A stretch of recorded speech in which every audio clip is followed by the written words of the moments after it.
Benteng Portugis di Desa Banyumanis, Jepara dibangun pada tahun 1632 oleh Kerajaan Mataram pada masa pemerintahan Sultan Agung Hanyokrokusumo bekerja sama dengan Portugis untuk mengusir penjajah Belanda dari Tanah Jawa. Tujuan utama pembangunan benteng ini adalah untuk melawan serangan VOC Belanda yang telah menduduki Jayakarta, sekarang Jakarta, pada tahun 1619. Benteng ini terletak di atas bukit batu di pinggir laut, tepat menghadap Pulau Mondoliko. Lokasi strategis ini memungkinkan benteng untuk mengawasi selat di depannya dan melindungi wilayah dari serangan laut. Benteng ini juga memiliki tembok tinggi dan 3 pintu masuk yang berfungsi sebagai pelindung. Namun, meskipun benteng ini memiliki lokasi strategis dan didukung oleh Portugis, mereka hanya ditinggali dalam waktu yang singkat, selama 10 tahun dari tahun 1632 hingga 1642. Salah satu alasan utamanya adalah adanya gangguan yang sering terjadi dan korban jiwa yang banyak. Benteng ini akhirnya ditinggalkan dan tidak berpenghuni lagi. Benteng Portugis kembali diaktifkan oleh Jepang saat mereka menduduki Indonesia pada Perang Dunia Kedua. Jepang memperkuat benteng sebagai titik pengawasan strategis untuk memantau aktivitas laut. Salah satu alasan utamanya adalah adanya gangguan lokal dan mitos yang menyebabkan Portugis merasa terancam. Salah satu mitos lokal yang terkait dengan benteng ini adalah tentang pusaran air di Selat Mandalika yang dipercaya sebagai gerbang gaib yang akan menarik orang-orang berkulit putih ke dasar laut.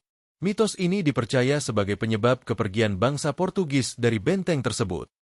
Asal mula mitos ini bisa jadi berhubungan dengan peristiwa sejarah atau fenomena alam yang kemudian diinterpretasikan melalui lensa budaya dan kepercayaan masyarakat setempat. Benteng tersebut mungkin memiliki nilai strategis atau simbolis, sehingga cerita-cerita seperti ini muncul untuk memberikan penjelasan yang mistis atas peristiwa yang terjadi. Salah satu mitos terkenal adalah tentang pusaran air di Selat Mandalika yang dipercaya sebagai gerbang gaib dari keraton Lueng Siluman yang dirajai oleh Siluman Bajul Putih. Konon, siapapun orang berkulit putih yang berada di sekitar area tersebut akan hilang tertelan ke dalam pusaran tersebut. Korban jiwa misterius.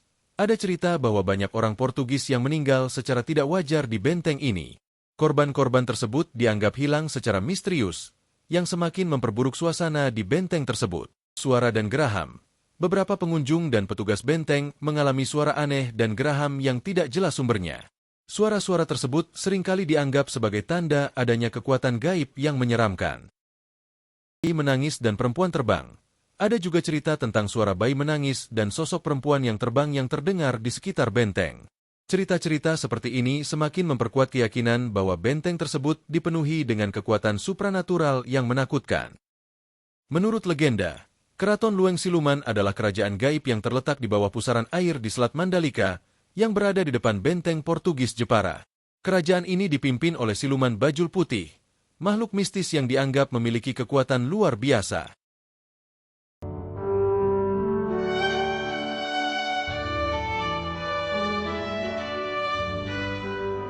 Korban jiwa misterius adalah salah satu alasan utama mengapa Portugis merasa terancam di benteng Portugis Jepara. Banyak laporan bahwa beberapa orang Portugis meninggal secara tidak wajar di benteng ini. Korban-korban tersebut dianggap hilang secara misterius, tanpa ada bukti atau penjelasan yang jelas. Pada akhirnya sekitar tahun 1642. Pada tahun tersebut, Portugis memutuskan untuk meninggalkan benteng tersebut setelah Belanda berhasil menguasai markas Portugis di Selat Malaka. Di pantai utara Jawa, tempat daratan bertemu dengan lautan yang tak kenal ampun, sebuah benteng berdiri sendiri. Benteng Portugis, yang dulunya merupakan mercusuar kekuasaan, kini runtuh. Mereka yang tinggal di balik tembok batunya membisikkan sesuatu yang tak terlihat, sesuatu yang menunggu di bawah ombak. Sultan Agung Mataram, yang berusaha mengusir Belanda dari Jawa, bersekutu dengan Portugis. Sebuah benteng kokoh yang dibangun pada tahun 1632, berdiri tinggi di atas Selat Mandalika. Namun para pejuang Mataram yang berdiri di samping orang asing itu memperingatkan mereka, negeri ini tidak menerima orang luar. Di bawah tebing ujung Watu, tempat benteng itu berdiri, pusaran air bergejolak tanpa henti. Bagi orang Jawa, pusaran air itu bukanlah pusaran air biasa.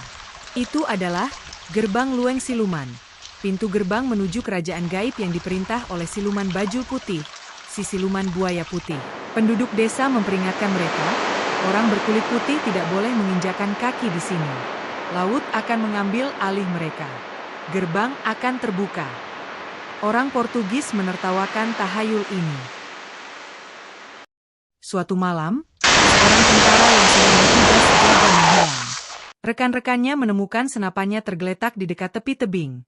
Jejak kakinya tiba-tiba berakhir di tepi tebing. Tidak ada tubuh. Tidak ada perjuangan. Hanya laut yang menunggu. Lalu datanglah penyakit itu. Laki-laki Portugis jatuh sakit. Matanya cekung, kulitnya menjadi dingin. Beberapa orang terbangun sambil terengah-engah, memegangi leher mereka seolah-olah ada tangan tak terlihat yang menyeret mereka ke bawah. Saat fajar, perairan di dekat benteng berwarna merah. Ada sesuatu yang sedang terjadi, tapi tidak ada mayat. Tidak ada tanda-tanda apa yang diambil.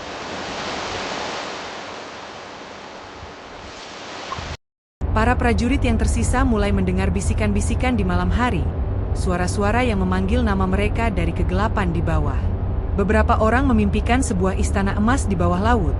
Aulanya dipenuhi sosok-sosok diam yang mengawasi mereka. Yang lain menolak untuk tidur sama sekali. Seorang tentara yang mengambil air dari sumur benteng berteriak.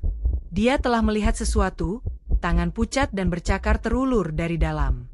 Air di dalam sumur menjadi gelap, berisi sesuatu yang kental dan berwarna merah. Para prajurit mulai mengarahkan senapan mereka ke udara kosong. Mereka melihat sosok-sosok bergerak dalam kegelapan, bayangan berpindah ke tempat yang seharusnya tidak ada. Kemudian jeritan dimulai. Bukan tentang laki-laki, tapi tentang hal lain.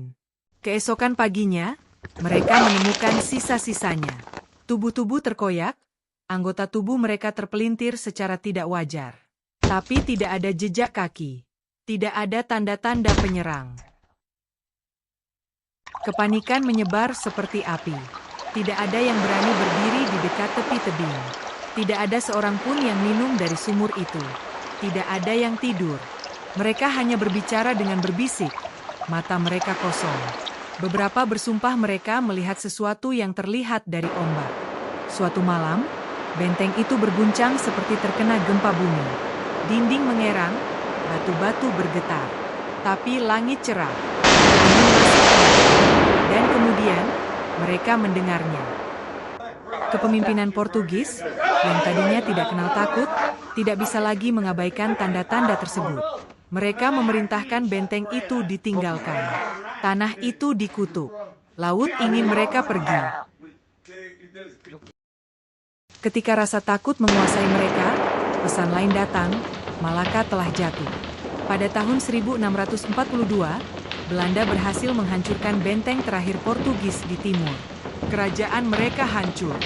Mereka tidak punya alasan lagi untuk tinggal di Jawa. Mereka meninggalkan benteng saat fajar, kapal mereka menjauh dari pantai.